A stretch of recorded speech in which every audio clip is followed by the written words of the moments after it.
You have probably never heard of the single largest loss of American life in a single battle in Afghanistan. Today, for Memorial Day, we are going to talk about the 9 men who lost their lives in the Battle of Wanat, and Ryan Pitts, who survived this engagement and would later be the recipient of the Medal of Honor. Disclaimer for all you fact checkers out there, yes, there were helicopters that were shot down. There was also a suicide bomber who killed several service members during the evacuation. This is referring to a single battle that was fought on the ground in Afghanistan. There was not a lot of information for me to gather about this battle, so I apologize in advance if I miss anything. I did the best I could, given the research I was able to do. On July 13th, 2008, approximately 200 militants armed with RPKs, RPGs, and AK-47s attacked the outpost that was located in the village of Wanat in eastern Afghanistan.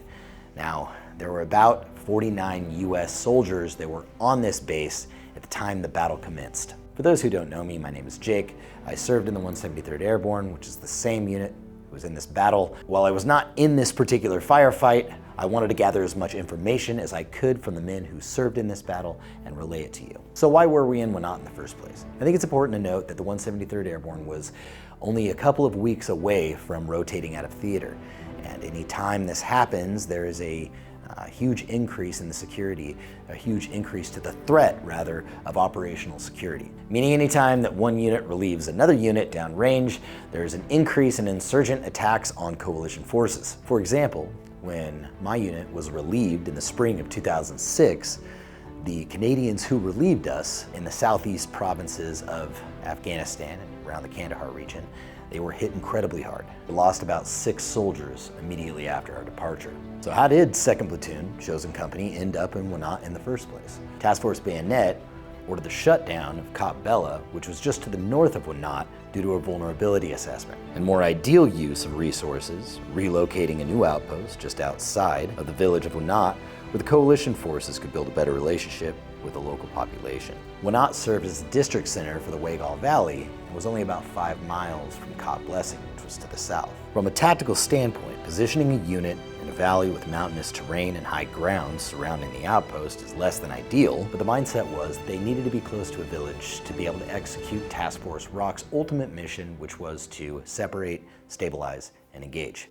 The goal: separate the Taliban from that local population and then stabilize that local population by investing in infrastructure and funding local governing bodies, guiding them into a position where they can govern themselves. Further stabilization can take place by hiring up Afghan National Police, training them up so that they can better secure their own community. They can also assist with patrols, help us with our security as well. So due to the vulnerable geography, being in a valley and being surrounded by high ground, as well as only having a platoon-size element, they relied heavily on force multipliers to drive the success of the mission. These force multipliers being aviation, engineering, fire support. With the initial infill of the platoon arriving about 5 days before that battle on July 8th, and having no existing infrastructure, they had to quickly set up their security. They were outfitted with the following personnel and equipment: 3 paratrooper rifle squads, 1 platoon of 24 Afghan National Army infantry, 3 Marines embedded training team members,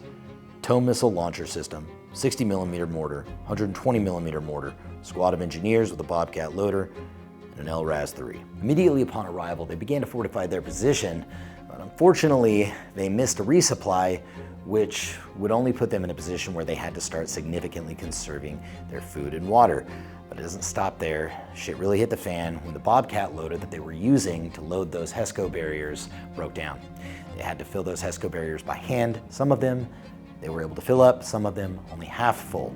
They also weren't able to provide any overhead cover, leaving their position incredibly vulnerable to the high ground. They were able to get sea wire around the perimeter of the compound, and they were able to set up a TCP over by the bazaar, which would serve as a main gate for the Kop. This outpost was to be named Kop Kahler, after Sergeant First Class Kahler, who was killed in action on this same deployment. They had one observation point called OP Topside on the ridge to the east of Kop Kahler that provided long-range overwatch with the LRAS system in 3 different fighting positions, but had some significantly close-range dead space that would ultimately come to serve as a huge disadvantage in this firefight.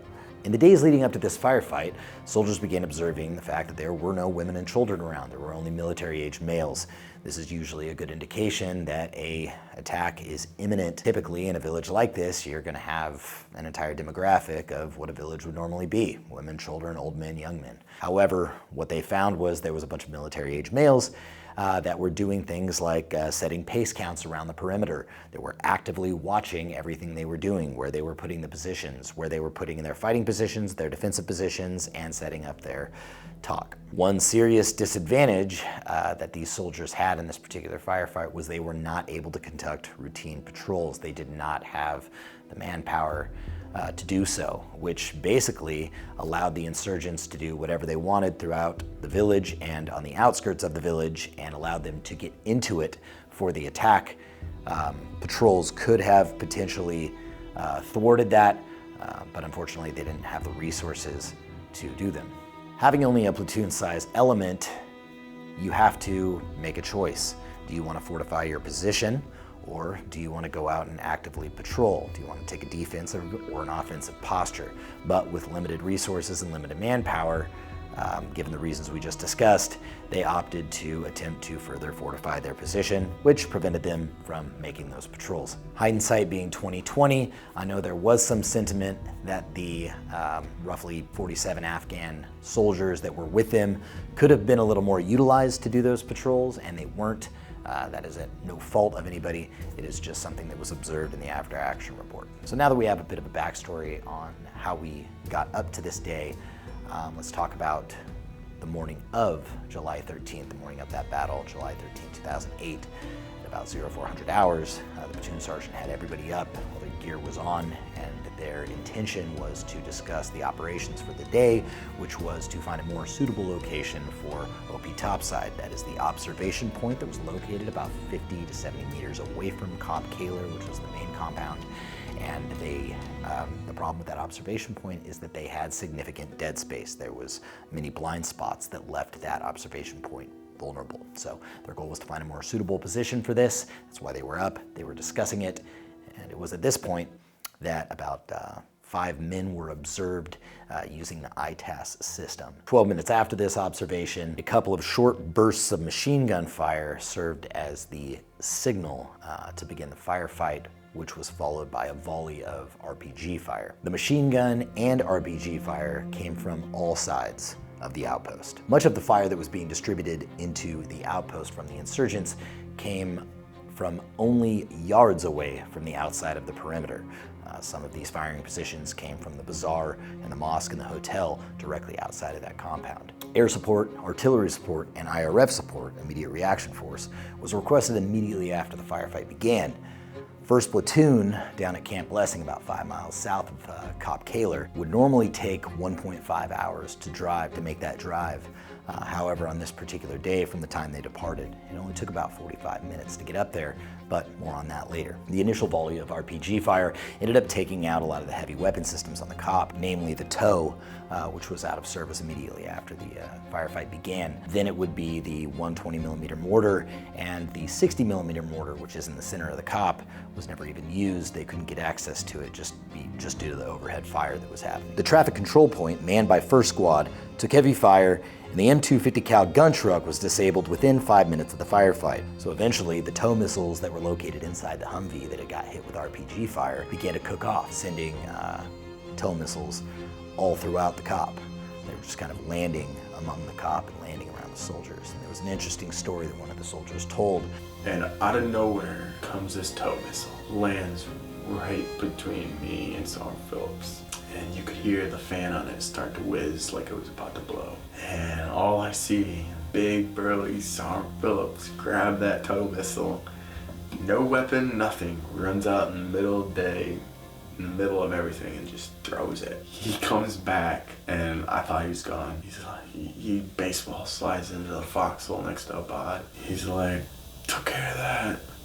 I'm going back up to topside. So when 2nd Platoon Chosen Company started calling for fire, the 155mm artillery rounds that were landing just 6 minutes after the firefight began were landing danger close in the danger close radius to their fighting positions. And that is because it was very difficult to get accurate artillery fire due to the elevation and the mountainous terrain that surrounded them. About a half hour into the engagement, a B-1 bomber ended up taking out the roads leading into the village of Wanat that would have allowed any reinforcements from the insurgents to arrive. So the position that was taking the heaviest fire at this point was going to be OP topside.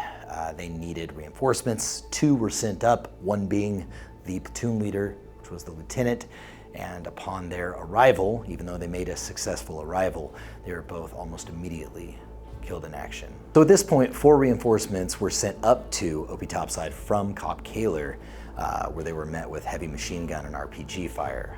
All 4 were immediately wounded and 1 ultimately died. 5 of the 9 original soldiers at OP topside remained alive.